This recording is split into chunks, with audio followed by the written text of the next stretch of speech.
Hello and welcome to Break the Fake. I'm Salia Strzemska and today I'm filling in for Jonasz Rybinski. This is not a joke, but it's just for tonight. So let's start. And we begin with Dmytro Kuleba, who will no longer serve as Ukraine's foreign minister as of today. The Ukrainian parliament accepted his resignation with the vote of 240 members. Deputy Foreign Minister Andriy Sybiha is expected to be appointed to the vacant role.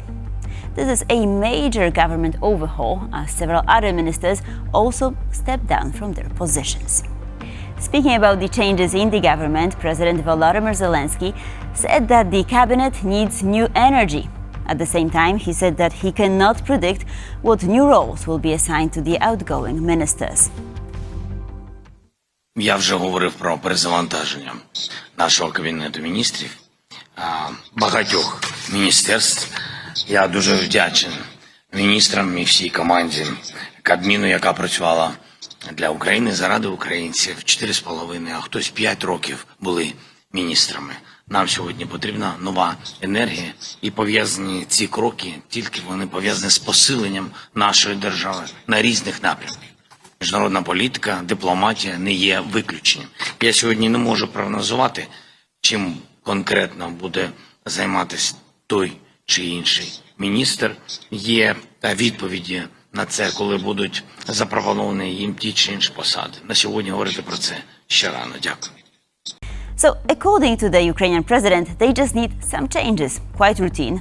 But of course, Russia reacted with the usual melodrama. Infamous Russian propagandist Alexander Sosnovsky claimed that, quote, Zelensky is sending a signal to the world that Kyiv regime can no longer lead the country. У Зеленского полная кулебяка. Точнее, другими словами, министр иностранных дел Кулеба ушел в отставку. Боже мой, какая новость! И это вот так в середине недели. Я думаю, что никто не поверит в то, что Кулеба решил уйти в отставку просто так. Нет, это человек, у которого есть достаточно большой опыт дипломатической работы, что бы про него ни говорили, но он обладает приличными связями в нынешнем дипломатическом мире. Он тут и с Бербок обнимался вообще вплотную, и с другими деятелями французскими и британскими у него прекрасные связи, прекрасные взаимоотношения. Я думаю, что это такой маленький флюгер, который на фоне киевского режима для себя определил, а пора уходить. Нет, это не Зеленский его убрал, это Кулеба убрал. Вернее, руками Кулебы убирают сейчас всю власть Зеленского. Дело идет к тому, что этот президент, бывший президент, подчеркну, который не был избран вновь и который не хочет вновь избираться, но называет себя президентом, он фактически ведет страну к краху. И не просто к краху. Закончится это все тем, что Украины просто не будет. So, judging by his standard, stagnation is good. No change is good change. I mean, how many years has Vladimir Putin been in power? 5, 10? Well, 25 years to be exact. Of course, there are people out there who can outdo him. Here I'm referring to Alexander Lukashenko, who this year celebrates 3 decades in power in Belarus. And speaking of Lukashenko, he may be trying to redeem himself. He recently pardoned another 30 people convicted of, quote, protest-related crimes. Among those pardoned were 7 women and 23 men. Most of them are parents of minors and young children, but names have not been disclosed yet. The picture is not so rosy, though. In Belarus, to be pardoned, detainees must sign a petition for pardon, admitting their offense and agreeing to follow the rules from now on, even if it's just empty promises. In any case, Lukashenko is a good friend of Vladimir Putin, so he must be fond of deception. Of course, letting innocent people out of prison is a good thing, but why they were detained in the first place? If you look at the broader picture, it seems that he is just doing a refresh of the prison population, releasing some while detaining others. In August, the Belarusian authorities released 53 people, but another 52 were imprisoned.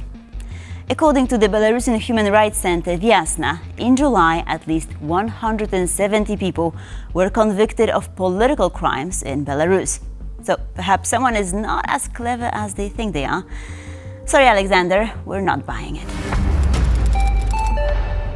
There might be something off about the Russian sense of humor. It seems that the Russian government doesn't get jokes. Recently, Russian Foreign Minister Sergei Lavrov, while answering a question about the possible supply of American long-range missiles to Ukraine, called on the United States not to joke about Russia's red lines. США собираются, это пока сообщение агентства Рейтер, но вот часто вот эти вбросы, они в итоге подтверждаются, что США собираются поставлять ракеты для истребителей F-16, это ракета с дальностью от 300 километров до 900. Как вы можете это прокомментировать? Я читал, я уже устал комментировать, потому что я не удивлюсь ничему. Американцы уже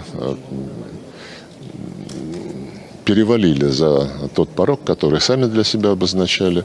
Их подзуживают. И Зеленский, конечно же, это видит и пользуется этим.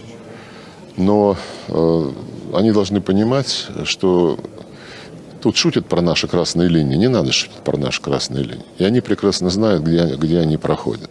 Ну что тогда расчет-то? Что значит они будут поставлять?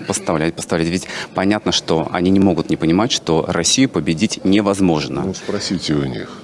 Павел. Что мы все друг друга тут будем... На что они рассчитывают, я не знаю.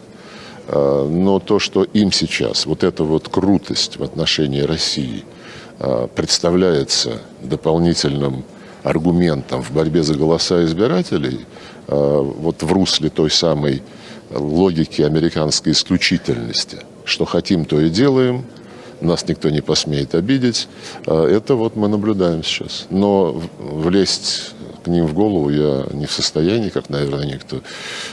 Поезжайте в Нью-Йорк или поручите каким-то своим коллегам задать такие вопросы. What red lines? The ones where Ukraine cannot strike inside Russia? Yeah, we're talking about the Kursk situation, where now about 900 square kilometers has already been seized by Ukrainian forces. Dear Mr. Lavrov, it seems that you're the only one who is joking here.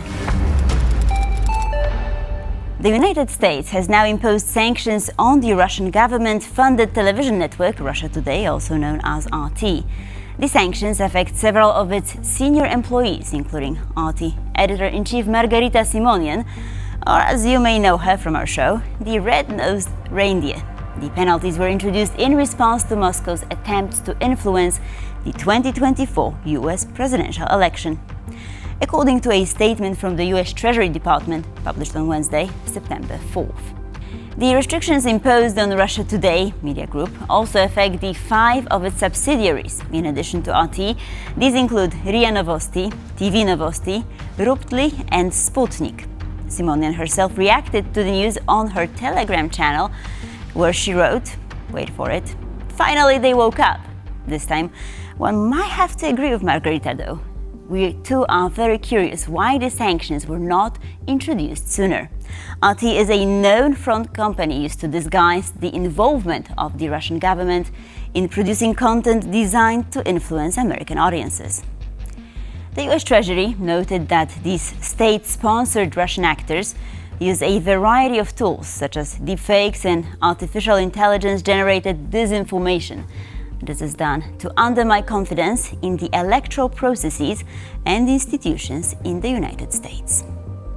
And with this, we conclude this episode of Break the Fake. Please stay tuned for more here on TVP World. Next episode with your usual host coming up tomorrow.